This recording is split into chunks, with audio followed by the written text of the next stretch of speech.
Do you have a fear of the stock market? Are you scared of investing?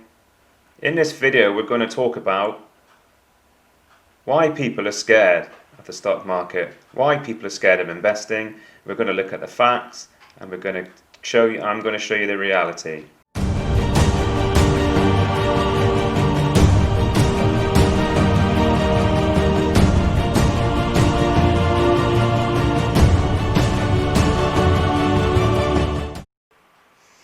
So welcome to Working Dad Trader.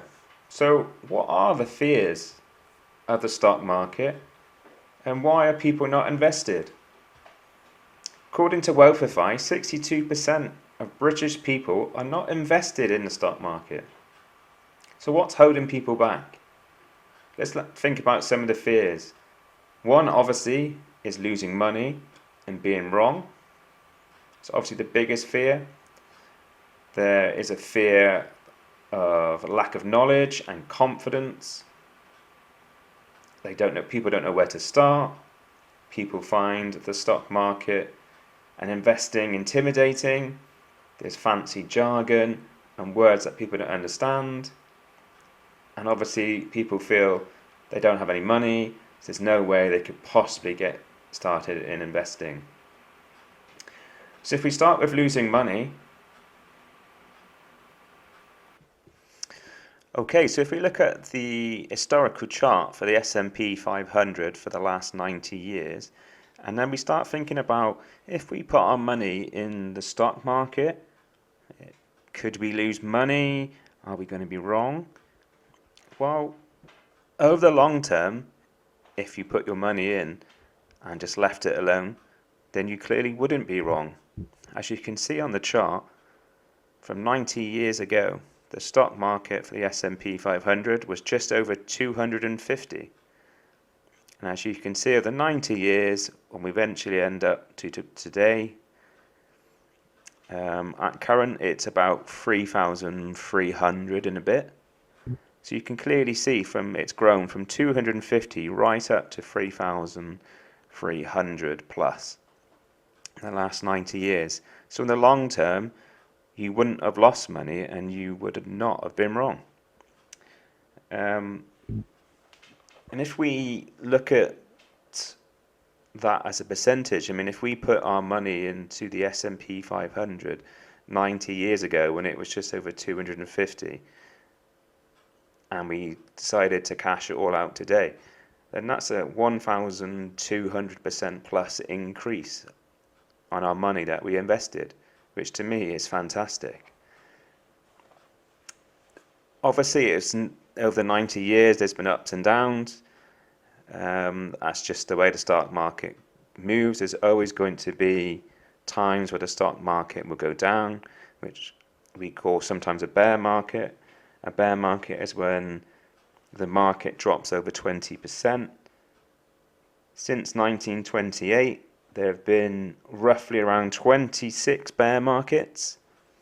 And in the same period, there's roughly been around 27 bull markets. On average, the stock has lost around 36% of its value during a bear market, where on average a stock has gained 112% in its value during a bull market. Bear markets are obviously a lot more short-lived than a bull market. On average, a bear market only lasts around 9.6 months, where a bull market averagely lasts around 2.7 years. So you can clearly see that if you just kept your money in, didn't sell and just rode along and rode the dips, then you wouldn't have been wrong and you wouldn't have lost money. If we move on to the next chart, this just is since just around 2008, it's slightly more recent. As you can see on this chart, there's been big crashes. Obviously, the first one on the chart was obviously the 2008 credit crisis, where the stock market dropped around 50%, which is massive. And obviously near the end we've got our recent crash in 2020 of around 34-35%. Obviously, seeing your stock portfolio drop 50%, or even recently like this year of 34%, is obviously painful. And where you lose money is people panic and people sell because they see their money going down and down and down. Where if you just hold on and ride out these big crashes, generally, like I said, within an average of 10 months, the stock market then gets back, recovers from the bear market. And as you can see, since 2008, even after the massive credit crisis where the stock market plunged 50%, it's just gone up. See, if you had just kept going and rode it up, then you would be fine. It's where people then start selling because they think, oh my God, it's crashing, it's crashing, it's crashing, sell, sell, sell, sell, and they've lost their money. If we move on to this chart just breaks down over the last 60 years of the S&P 500. It shows at the end of every year for the last 60 years, has the S&P 500 finished positive or has it finished negative for the year? And there's only been 16 out of the 60 years where the S&P 500 has finished negative. That means 44 times the S&P has finished positive. So when we're looking at, are we going to lose money? Is it a risk? Yes, of course there's risks, but only 16 times the S&P 500 has finished negative. That's only 26.6% of the time the S&P's finished negative, and 44 times the S&P has finished positive, which is 73.3% of the time where our portfolio would have gained money. So it's a case of there's always going to be years where there's going to be negative years and there's always going to be crashes and dips.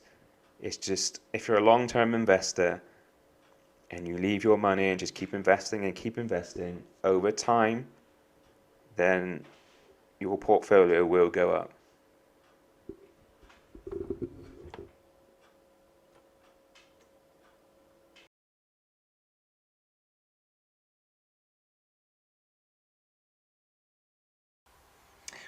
So if we tackle another fear, which is a lack of knowledge of the stock market and investing, and the fear that it's intimidating, and the fancy jargon and names that get used, well, we can take that on. Myself is a beginner in the stock market. I've not been trading for long, and the way I went about it is there's plenty of books out there to help. There's so much information online. It really isn't that confusing. There's plenty of YouTube videos where you can go on, free material, and find out about the basics of how the stock market works. There are plenty of information on jargon busting all the fancy names that gets used on the stock market. A lot of the trading apps and trading platforms that you can use, they all provide free training videos to help their users understand how to use their platforms, how to buy stocks, sell stocks, all different sort of things you want to do on the stock market. So it really is easy and it's easy to understand. You just need to put a bit of time in.